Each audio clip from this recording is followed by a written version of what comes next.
골로새서 1장 24절로 29절 말씀까지 제가 봉독하겠습니다.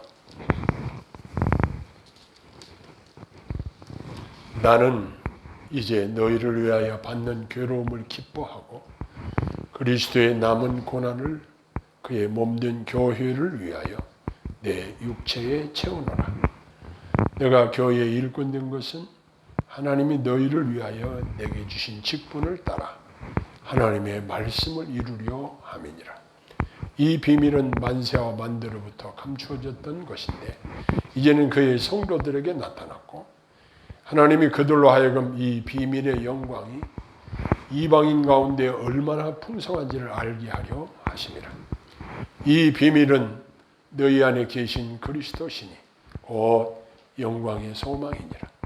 우리가 그를 전파하여 각 사람을 권하고 모든 지혜로 각 사람을 가르치면 각 사람을 그리스도 안에서 완전한 자로 세우려 함이니 이를 위하여 나도 내 속에서 능력으로 역사하는 이의 역사를 따라 힘을 다하여 수고하노라.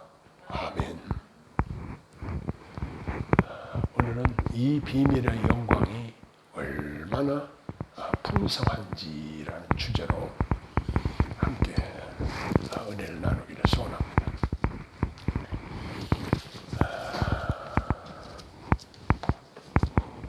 요즘 홍수가 나가지고 이웃나라 중국에서 한 40여일 동안 비가 어마어마하게 비가 내려가지고 5천만 명이 넘는 사람이 이재민이 생겼다고 이런 이야기를 들으면서 그뿐만 아니고 일본에서도 그러고 미국에서도 그러고 이제 우리나라에서도 이렇게 홍수 피해가 얼마나 심한지 참 운전하시는 분들 알겠지만 비가 많이 올 때는 앞이 안 보일 정도로 비가 막 쏟아지는 것을 정말 위험한 그러한 상황 속에서도 이 열심으로 이렇게 교회에 나와서 하나님 앞에 예배드리는 거 하나님이 기쁘게 받으실 줄 믿습니다. 제가 오늘 본문의 주제가 비밀이라는 주제입니다. 이 지갑 속에 돈이 얼마나 들어있는 줄 아시는 분이 있으십니까? 저 외에는 아무도 제 지갑 속에 들어있는 돈이 얼마 있는지를 모릅니다. 제가 열어가지고 돈이 얼마가 있는지 보여드려야 이렇게 보여드려야 3만 원 있구나 알 수가 있죠. 근데 제가 열어서 보여드리기 전에는 여러분들이 제 지갑에 돈이 얼마가 들어있는지를 알 수가 없는 것처럼 이 복음의 비밀, 하나님의 비밀, 우리 구원에 관한 비밀, 이게 너무나도 중요한 것인데 지갑 속에 들어있는 돈보다도 이 지상의 어떤 것보다도 소중한 우리 영생의 비밀, 이 비밀을 우리가 알았다는 것은 참으로 복된 것입니다. 오늘 이 본문에 보면은 24절에 나는 이제 너희를 위하여 받는 괴로움을 기뻐하고 그리스도의 남은 고난을 그의 몸된 교회를 위하여 내 육체에 채우노라. 이 말을 잘못 오해하면 예수님이 십자가에 고난 당하신 것이 우리를 구원하시기에 효험이 부족한가 이렇게 오해를 할 수도 있습니다. 그러나 예수님의 십자가의 고난 받으심으로 우리를 구원하시기 위한 그 주님이 당하신 고난은 그 자체로 넉넉하고 충분하다는 사실입니다. 그래서 예수님께서는 십자가에 달리시면서 다 이루었다. 다 이루었다. 우리의 구원을 다 이루었다고 선포하신 바 있으십니다. 그런데 여기 보면은 그리스도의 십자가의 고난은 주님이 십자가의 죽으심으로 단번에 우리의 구속사역을 성취하셨습니다. 여기에 인간들이, 우리들이 더할 그 어떤 아무것도 없습니다. 역사적으로 보면 수많은 사람들이 영생을 얻는 방법에 대해서 연구들을 하고 거기에 대해서 많은 학설들을 내놓고 이야기들을 하고 있지만 사람의 노력으로 영생에 이를 수 있는 그런 길은 하나도 없습니다. 어느 누구도 자기의 노력으로, 자기 공로로, 자기 힘으로 영생을 얻었다? 이건 도무지 불가능한 일입니다. 그런데 여기 바울 사도는 내가 그리스도의 남은 고난을 내 육체에 채운다 이렇게 말한 것은 그가 이 복음, 영광스러운 복음을 전하는데 당한 고난을 말하는 것입니다. 바울 사도뿐만 아니라 우리 그리스도인들 모두가 그리스도의 복음을 전하다 보면 또 우리 신앙생활을 영위하다 보면은 여러 가지 고난을 경험하게 됩니다. 그리고 우리가 원튼 원치 않던 핍박이나 또 여러 가지 불이익을 받기도 합니다. 그러나 우리 예수님께서는 산상수훈에서 팔복을 말씀하실 때 제일 마지막 부분에 너희를 핍박하고 욕하고 그럴 때는 기뻐하고 즐거워하라. 왜? 하늘에서 너희의 상이 크다. 이렇게 말씀을 하셨습니다. 우리가 주님이 고난받으신 것처럼 이 땅에서 복음을 위해서 우리가 고난을 받는다고 한다면 우리 주님이 상급으로 갚아주실 것을 우리는 기대하는 것입니다.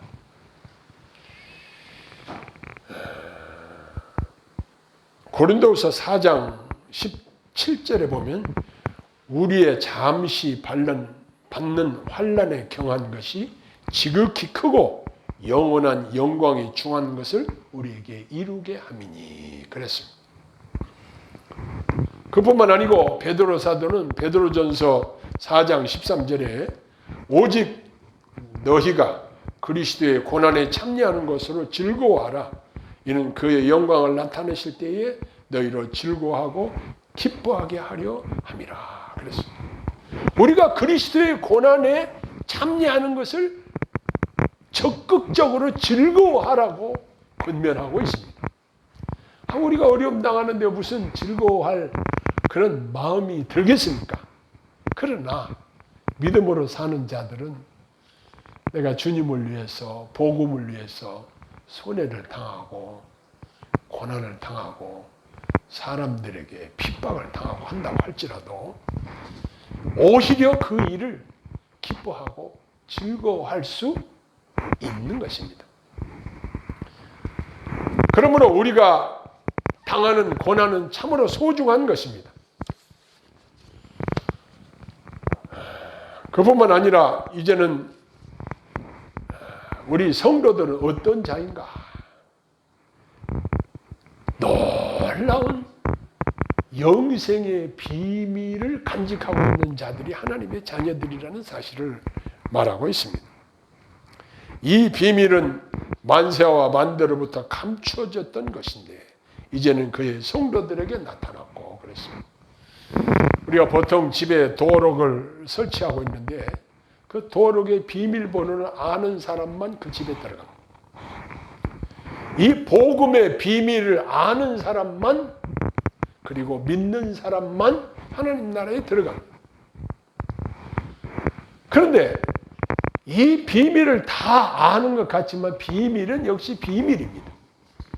비밀은 그 비밀을 알고 있는 사람이 알려주어야만이 알 수 있고, 또 들은 사람이 아하 그렇구나 하고 믿음으로 받아들이지 않으면 그것이 자기 것이 될 수 없는 것입니다. 하나님께서는 이 복음의 비밀을 모두에게 다 열어놓으신 게 아니라 하나님의 성령께서 우리 성도들에게 이 복음의 비밀을 깨닫도록 열어 보여주셨다는 사실입니다. 이것은 우리 성도들이 하나님의 은혜로 말미암아 영원에 감추인 하나님의 복음의 비밀을 깨달은 자들이 되었다는 사실입니다. 하나님은 영원 전부터 감추인 이 비밀을 하나님의 택한 자들이 알고 믿고 구원에 이르도록 하기 위해서 먼저 믿는 성도들에게 나타내 보이신 것입니다. 자, 그러면 이 하나님의 비밀을 알고 깨닫는 자들에게는 또한 책임이 있습니다. 이 하나님의 비밀은 무엇인가? 우리의 죄를 씻기시어 영생을 허락하시는 유일한 방법이 예수 그리스도라는 사실입니다. 그래서 하나님의 비밀은 바로 죄악에 물들었던 인간이 구원 얻는 이 복음의 방법이라는 사실입니다. 사람들은 우리가 이 비밀을 그들에게 알려주지 않으면 어떤 결과가 되느냐. 마치 지금 물에 빠져서 사람이 떠내려 가는데 그 사람을 구조하지 않고 방치해 두는 것과 같은 것입니다. 우리가 복음의 비밀을 이야기해서 그 사람이 믿고 안 믿고는 그 사람 책임이고, 우리의 사명은 이 복음의 비밀을 저들에게 전달하는 것입니다. 왜? 우리가 먼저 복음의 비밀을 듣고 깨달아 내 것이 되었기 때문에 나도 다른 사람들의 이 복음의 비밀을 알려야 될 책임이 있다는 사실입니다. 마태복음 13장 11절에 보면 대답하여 가라사대 천국의 비밀을 아는 것이 너희에게는 허락되었으나 저희에게는 아니 되었나니. 그래서 허락된 자들, 하나님의 비밀을 알도록 허락된 자들은 구원 얻는 백성들이고, 그렇게 아니 된 자들은 버림받은 자들입니다. 우리가 하나님의 복음의 비밀을 아는 자의 반열에 들어갔다, 하나님의 복음의 비밀을 내가 받아들였다, 그 복음의 영광스러운 비밀을 내가 간직한 자 되었다. 이 사실은 우리에게 가장 큰 복이라는 사실을 깨닫게 되는 것입니다. 코로나 사태 이후에 이 홍수 사태, 이러한 일련의 사태, 태풍, 이러한 사태들을 보면서 지금 북극의 빙하가 녹아내리고 오존층이 파괴가 되고 사람들이 환경을 파괴함으로 말미암아 엄청난 지구의 대재앙을 예고하는 학자들이 있습니다. 성경대로 보면 이 땅에 있는 것들은 사실은 소망이 없습니다. 다 불타 없어질 것들로 베드로후서에 기록이 되어 있습니다. 우리는 이 땅에서 땅을 사고 집을 짓고 돈을 많이 벌고 부귀영화를 누리고 이런 데 관심이 주로 많이 집중되어 있습니다. 그러나 우리의 관심은 하나님의 관심과 일치되어야 합니다. 하나님이 우리에 대한 관심은 무엇일까요? 우리가 돈을 얼마나 버느냐? 우리가 얼마나 좋은 집에서 사느냐? 우리가 어떤 지위에 올라가느냐? 이러한 것들이 아니고 참으로 그 안에 하나님의 씨가 있고 이 복음의 비밀을 깨닫고 있느냐? 우리 하나님의 관심사는 여기에 있다는 사실입니다. 그러면 저와 여러분의 관심사도 사람들을 만날 때 어떤 관심사를 가지고 있어야 될까요? 야, 저 사람이 과연 복음의 비밀을 깨달은 자일까? 저 사람이 정말 복음에 합당한 삶을 살려고 노력하는 자일까? 저 속에 정말 하나님의 생명의 씨가 살아있는 사람일까? 이러한 관심이 우리의 관심이 되어야 할 것입니다. 고린도전서 4장 1절에 보면 사람이 마땅히 우리를 그리스도의 일꾼이요 하나님의 비밀을 맡은 자로 여길지어다 그랬습니다. 우리가 하나님의 비밀을 그 소중한 비밀을 맡아 간직하고 있는 자들입니다. 이 비밀을 사람들에게 이야기하는 것이 바로 전도입니다. 바울 사도는 성도들을 위해서 에베소 교회에 기도 부탁을 하면서 무슨 내용의 부탁을 했냐면 에베소서 6장 19절에 보면 또 나를 위하여 구할 것은 내게 말씀을 주사 나로 입을 벌려 복음의 비밀을 담대히 알리게 하옵소서 할 것이니 그랬습니다. 다른 기도 부탁을 한 게 아니라 내가 입을 벌려가지고 복음의 비밀을 담대히 알리게 해달라. 이 이야기를 하고 있는 것입니다. 하나님의 비밀은 믿음을 통해 밝혀지고 깨달아집니다. 27절에서 바울은 하나님께서 감추신 비밀이 곧 그리스도라 그랬습니다. 유대 땅에 예수 그리스도께서 육신을 입고 오셨을 때에 사람들이 뭐 나사렛에서 선한 것이 나겠느냐? 예수님을 무시하고 예수님을 영접하지를 않고 오히려 배척하고 십자가에 못 박아 죽였습니다. 그런데 이 복음의 비밀의 초점이 어디에 있습니까? 바로 예수 그리스도께 있다는 사실입니다. 자, 그런데 그걸 우리가 어떻게 알 수 있습니까?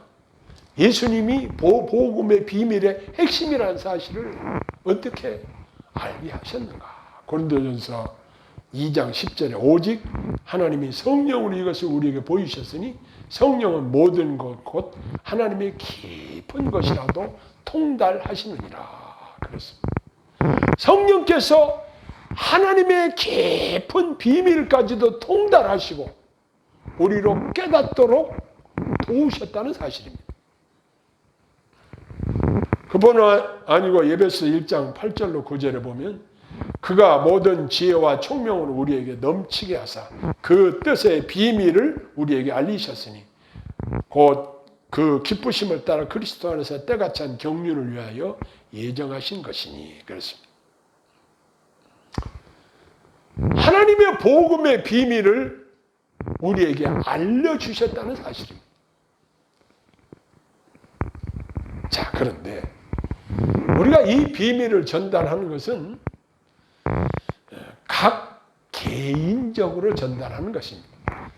한 사람 한 사람씩 불러 인도해 내시는 하나님의 방법대로 저와 여러분들이 물론 노방전도도 할 수 있고 버스 안에서도 할 수 있고 전철 안에서도 많은 사람들을 상대로 복음을 전할 수 있습니다.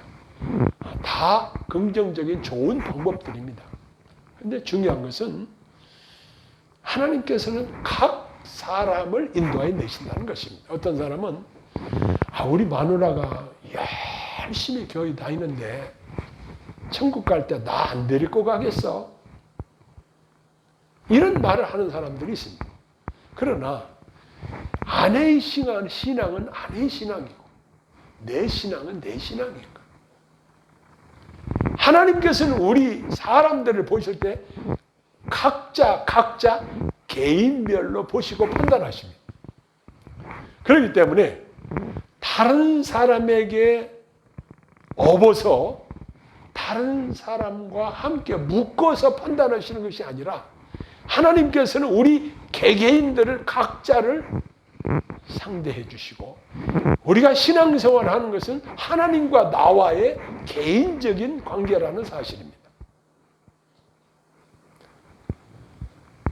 그래서 기독교 신앙이라는 것이 철저히 각 개인과 하나님의 관계 속에서 이루어지는 것이라는 사실을 28절에서 말씀하고 있습니다.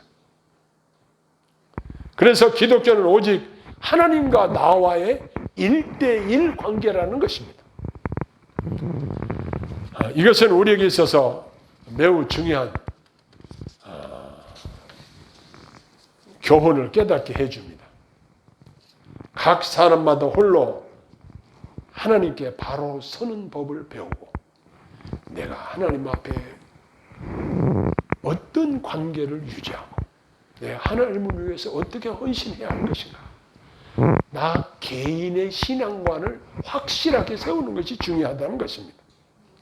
그 누구도 나의 신앙을 대신해 줄 사람은 없습니다. 오직 우리 각자가 하나님께 온전한 모습으로 설 수 있도록 노력을 해야 하는 것입니다. 그런데 바울 사도가 28절에 이렇게 말씀하고 있습니다. 우리가 그를 전파하여 각 사람을 권하고 모든 지혜로 각 사람을 가르치면 각 사람을 그리스도 안에서 완전한 자로 세우려 함이니 그랬습니다.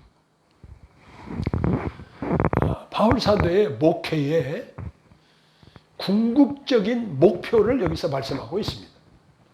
이것은 오늘날 교회 교육의 목표이기도 한 것입니다. 우리 성도들이 예수 그리스도의 피로 구속받아 하나님의 자녀가 되었다.